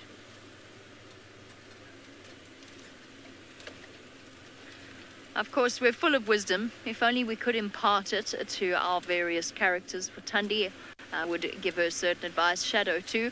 Hosana, what advice would we give to Hosana? Maybe Steve knows. Jamie, you've got such funny stories there. I'd love to see a leopard looking shocked and rejected. I wonder what Hosana is like. He's looking for a lady, I think. I wonder what he would actually do if he encountered Thandi. Well, Ladies and gentlemen, Jamie's running what advice I would give Osana. Well, I think Osana is a lovely young gentleman, and I think he would first start off with the flowers. He wouldn't just run up to some lady and start getting involved. He'd first try and woo her into sort of some form of romantic relationship. That's the kind of a boy I think Osana is. And then who knows? I'm probably talking absolute nonsense. He'd probably run up with a little scrub here and go, there we go, there's a little matrimonial gift for you. But as we know, when the hormones and pheromones get involved, these animals will just suddenly become animals again. Joy says Hosana should never change.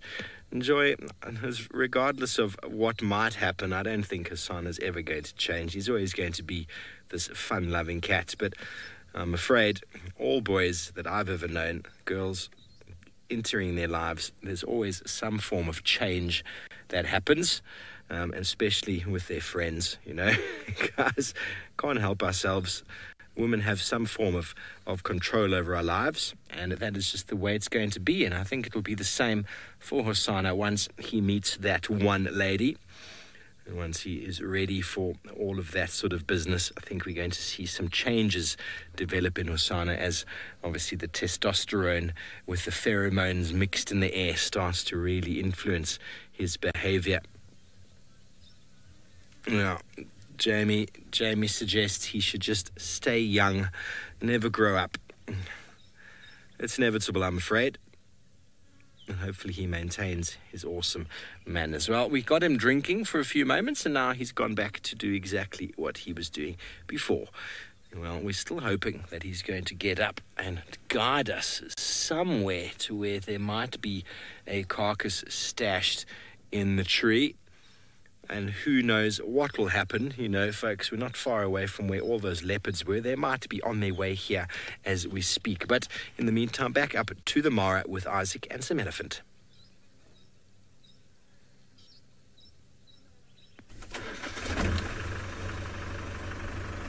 Here I am, surrounded by elephants. You can't see them, but they're right here. Actually, I had to all of a sudden switch off the vehicle and move a little bit. This was too close to me. There is one that's coming in front of me, but that one has gone to the left. There's quite a few more. These are different hard than the one we had seen. Got my heart going there a little bit, but I'm back to normal. It's not common, but this time of night, you have to be very extra careful. All these guys were by the road, and there was one that I didn't notice. He was right to my left, and he really trumpeted just before I came on air. Yeah, you can tell it's another big herd. Very happy, grazing around. Very different from the ones we saw earlier. I'm sure they'll come back to the road.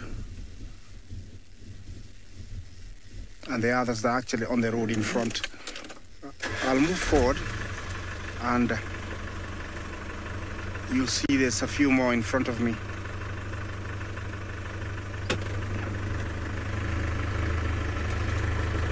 See, there is those ones there. It's so beautiful and lovely to see all these, you know, beautiful creatures everywhere. Sometimes I come across guides and they ask me, have you seen Ndovu? Ndovu is elephant in Swahili. And I'm like, where have they gone to? So it's really nice to see them in these great numbers. And to know that when we don't see them, it doesn't mean that they have disappeared, but they only leave the area for... Danielle, you ask if the small ones get lost in the long grass? No, they don't. They have very good sense of hearing, and so they can listen to their mothers and locate them using, you know, hearing. Here's a big guy in front of me.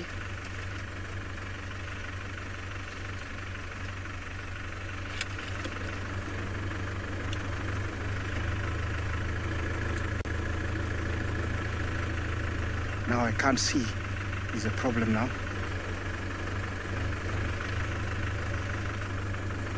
He's a big guy. So it's so nice to see these guys, mixture of big bulls, females. Looks like they are going to have a greeting. Those two are younger males.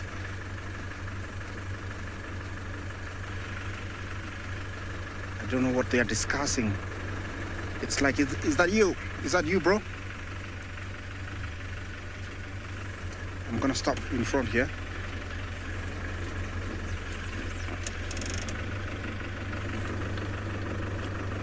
Yeah, it looks like it's three males. They've come across each other. And that guy to the right is checking the big guy. I don't know what he tells you. Hey, bro, how are you? Is that you? Yeah, maybe he's never met this guy, and so he's smelling him, approaching him, you know, submissively. You can tell they're both interested. You see the trunks? Maybe they've never met this guy. These two are young bulls, maybe around 10, 12 years. They're teenagers.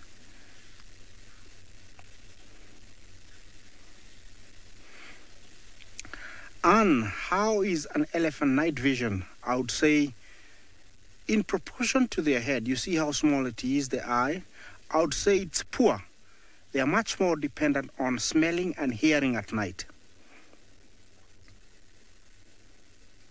See, they're still very interested in this big guy.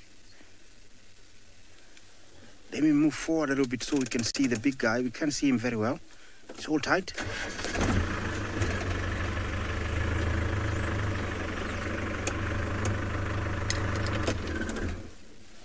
I don't know if we can see him. Huh?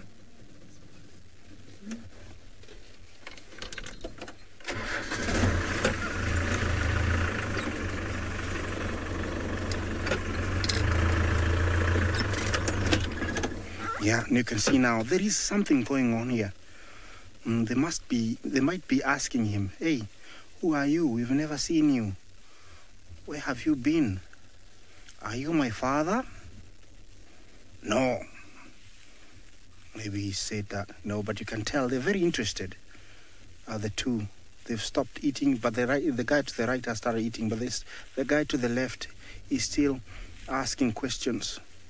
Remember, they have these infrasonic sounds that we cannot hear. I don't know how many, sounds they can make infrasonically, but definitely something is going on here. This is what we're still learning, we as guides, that there are things we cannot translate, but for sure, with the body language, you can't tell there is some sort of communication or some thinking that's happening.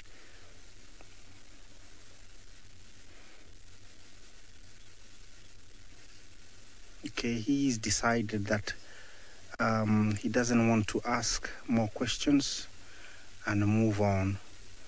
He's gone in front of him. I don't know if that's to say something.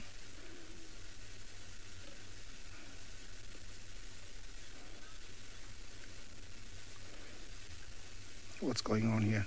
Okay. Well, this is rather interesting, but I'll send you to the land of the spotted one, to Hosanna.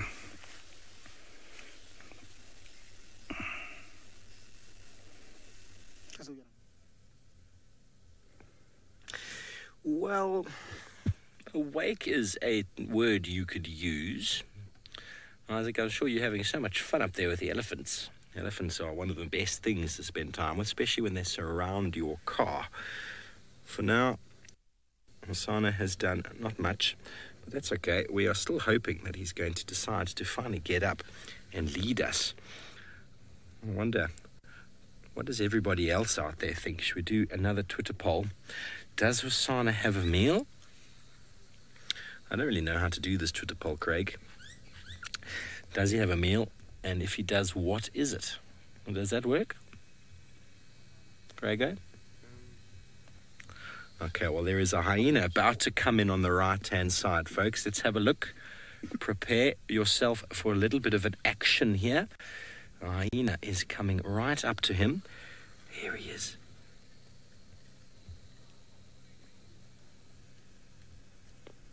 This is so cool.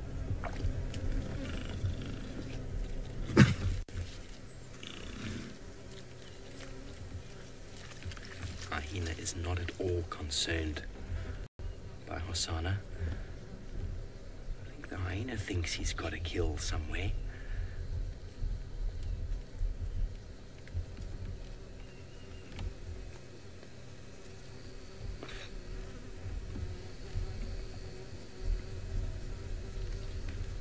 The not-so-little chief anymore.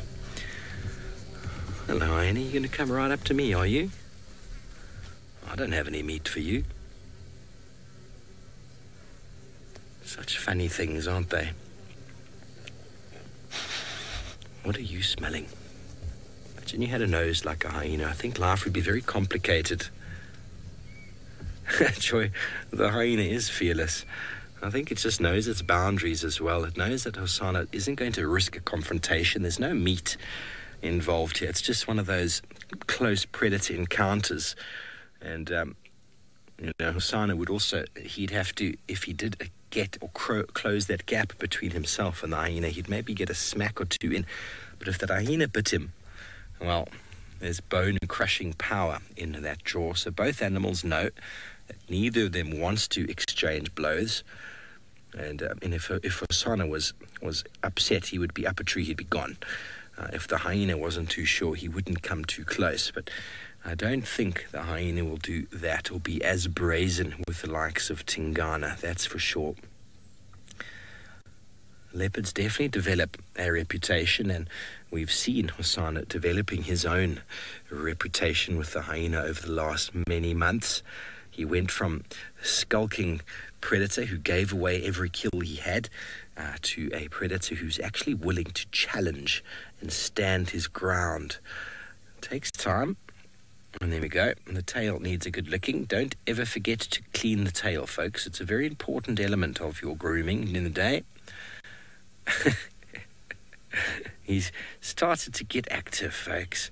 Did you see that, Vicky? He showed him the fangs, or her. I think it was a female hyena. But he definitely went from a very calm-looking Hosana to a very formidable-looking individual, didn't he? Those, I'm not sure if you heard it. It was a little bit of a growl, enough to make you stop doing whatever you're doing. Looking up in the tree. What are you looking at, boy? There was a starling that landed in here earlier. I wonder if that's what you looked at. Underneath a really big knobthorn. A really, really big knobthorn. You might have just seen the power line there. That is either a power line or a telephone line linking the lodges with the outside world's electricity. Okay, so in about 10 seconds, Hosana is going to stand up and walk, isn't he? Paula, I'm trying to identify these hyena. I don't know who that was. I wonder if any of the viewers back home managed to get a good look. I still don't know what everybody's looking at when they identify hyenas, unless there's a missing ear or a huge gash in the ear or something. I really don't know the difference, to be honest. That is one of my shortfalls. But no doubt some of you out there were able to identify her. He's going to get up in 5, 4, 3, 2, and 1. Come on, boy. Up you get. I just told the viewers you would. He's getting very jumpy. Being close to water at this time of day is where all the insects start to hang out, and all the biting insects as well. It's a time of day that if you don't apply some form of insect repellent, we get eaten alive. Start hearing the mosquitoes. Okay, so most of the viewers don't think he's got a kill. 58%. Well, 58% is just above the halfway mark. I have a bit of a strong feeling, considering that hyena's hanging around, that he probably does. But I think everybody's confused as to exactly where it is. Okay, well, while we wait for your Twitter results to come through, we are going to wait with the little chief, and hopefully he'll lead us to the not carcass or the carcass. But in the meantime, back up to the Mara, where Isaac's having a wonderful time with his elephants. We're still here with our 2, 3 bull elephants. This is the guy that was so inquisitive. I think it's either he was answered by the big guy or he just ignored and said, okay, never mind, I'll live with you. But this could be the beginning of a small herd we call the bachelor herd. You know, at 15, elephants usually break away from the main herd and form these small groups we call bachelor herds. And maybe now this big guy who just came past here, they have discussed and they have decided that they'll join hands and become a bachelor herd. He's to the left, the big guy. Bungay, I don't know if we can see. There he is. He's almost out of our sight, but he's still there. You can tell he's much bigger.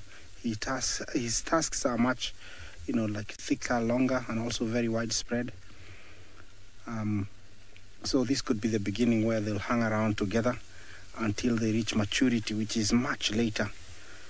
But in this case, there's nothing to fight about. Even if the big guy, you know, wanted, there's nothing, you know, he would ask these small guys. There is enough to eat. They cannot, you know, like beat him if it's the rights to mate come. So he's not worried. You can see how big he is. It's always such a wonderful, or, you know, it's always beautiful to see these kind of big guys. These are the real tuskers that we want to see more and more. He's a massive one. He is big. Wow. See, when he's eating, there's bits that he's dropping. The ground is so soft that sometimes when he pulls the grass off the ground, it comes with the soil. So he bites off the bits with soil and drops it. You will notice every now and then that will happen. An eating machine. And right now it's the best time to eat. It's cool, you know, not hot. So it's eating time. It's got beautiful tusks.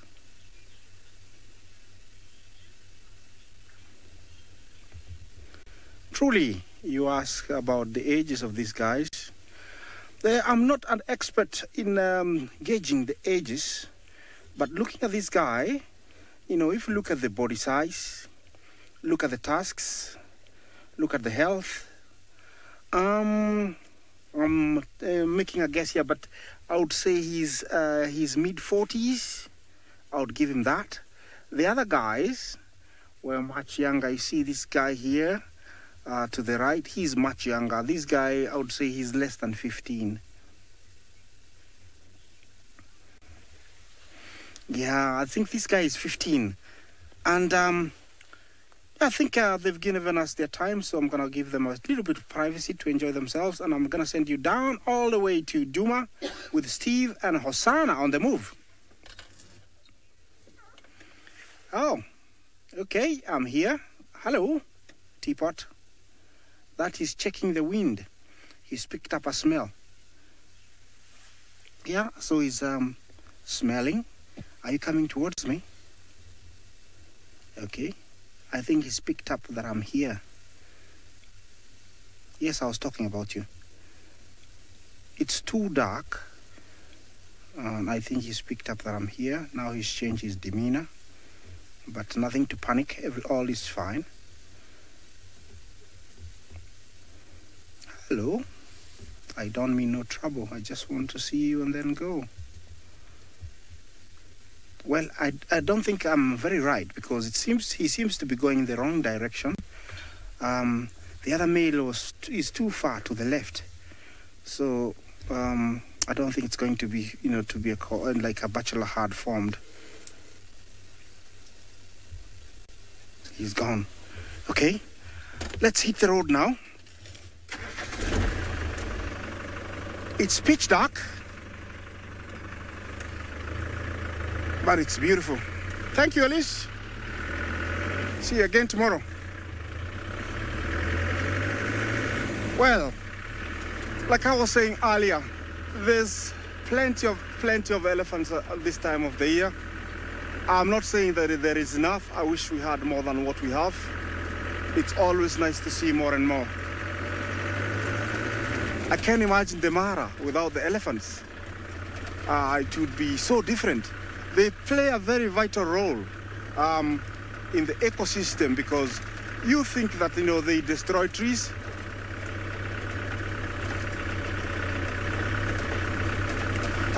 You would think that they destroy the trees, they uproot all the trees, but they actually play a very vital role, because without them, the grazers will lack places to graze, because these will be overgrown with trees. So the grazers won't have anywhere to graze.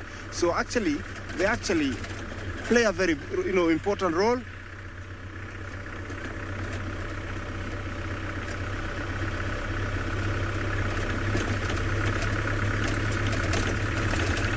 Nai, I don't know if I got your name right. Do they use the trunk?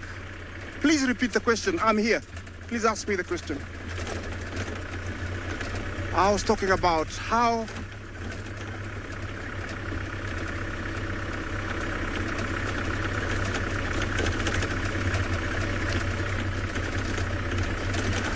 Smiley, you ask if they use the trunk as a windsock. Yes, I would say yes, they do.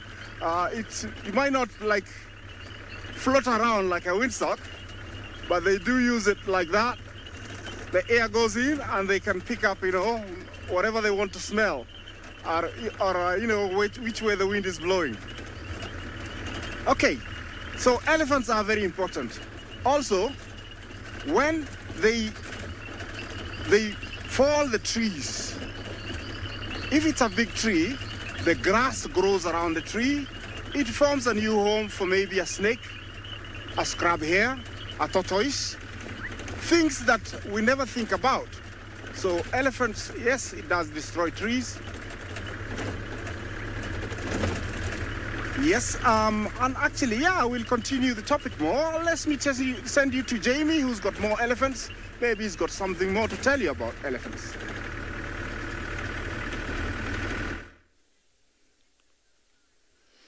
Not even just similar, but something pretty much the same. We're sitting with a massive elephant bull on the open area outside our camp. It is not Daryl, unfortunately, or fortunately, depending upon how one looks at it, but it's that time of year once again where the elephants have returned to quarantine to munch on the various plants that we get out here. There's all sorts of things, the grass, of course, but most importantly, the marulas, which have started to fruit. The fruits at the moment are not ripe, but a lot of them have come off the trees, and the elephants are still eating them, even if they're not digesting them very well. What we are actually doing at the moment is setting up for our droning adventures this evening. So remember to stay tuned and watch our Facebook page in order to see whether or not we find something. We'll only go live if we do find something, so that we can share it with all of you. How pretty is this? That's quite lovely.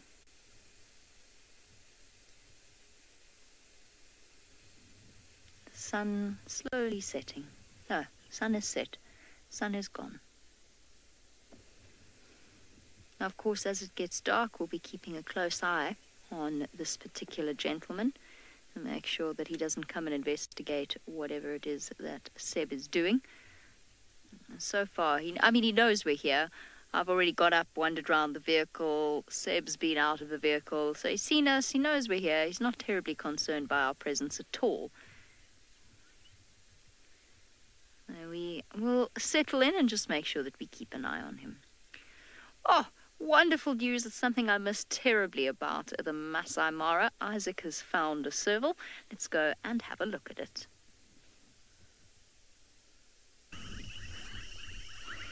We just saw something here, and there it is. You can see the eyes over there. Got it, Bungay? There it is. What is it? Let's have a look. What is it? There, you see the eyes? There we are. A serval cat. Serval cat. Wonderful. Beautiful. Look at that. Has he He's listened to something. I don't know if we can zoom in even more, or that's the farthest we could go. But that is the rare serval cat. Yay! It's one of those things that you really want to see. Look at him. He looks like a miniature cheetah, but is actually a small cat. See that? Beautiful. Never expected this.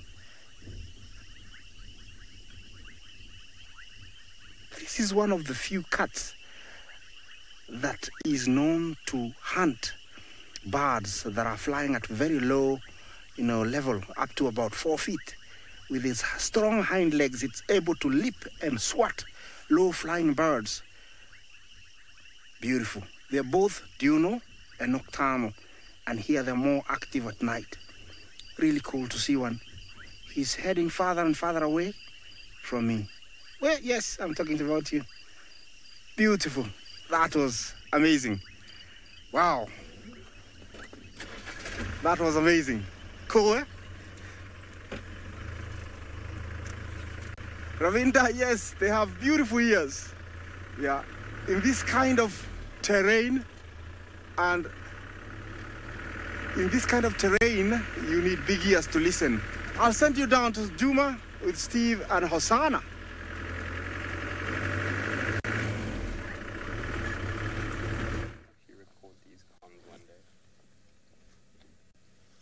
Welcome back from spots to spots. An impala came very close to Hosanna, and he got up and moved forwards. He started kind of stalking, but, well, the impala was too far away, and now he's found himself next to another small watering hole in the very gorgeous golden light in the long grass. And that other hyena was not far away, was watching him stalk and just waiting for him to try and catch something. And one of those decisions that leopards make when there's a hyena nearby. They often will just abandon a hunt because, well, they're just going to lose it. That is where the hyena does so well, and I think that's how hyenas down here in the Sabi Sands do most of their meals, by following leopards like Hosanna around, waiting for them to kill something, and then just quickly running in with a little bit of confidence and stealing it. The Mara, very different in the fact that those hyena up there actively hunt very, very well. Yes, indeed, the impalas are very fast food, but he moved very quickly, I must say, and he looked like there was no hindrance at all from that injury on his back leg. He's just staring off to see where did that impala go. Well, hopefully it will materialize again. It would be wonderful if we could get you one last action scene this afternoon with Hosanna, as it all starts unfolding in the last 10 minutes of show, with the hyena showing up and getting the little chief up and moving. The impala obviously not at all aware of his presence, coming into the area and, well, getting a bit of a fright as he got up. And, well, now action has slowed down again, but no doubt as the show ends, something will happen, as it always does, because it seems like our little favourite little chief is having once again a little energy-saving catnap, almost like all of the cell phones that we have, that have a bit of a sleep mode, and you don't touch the screen. After a couple of minutes, they suddenly just power down to save battery. It's exactly how I suppose you could talk about a leopard. They immediately can be vitalized and awake, but after a few moments, sitting down, sleep mode kicks in. Isn't he gorgeous? At least we've gotten a different view of him doing something slightly different.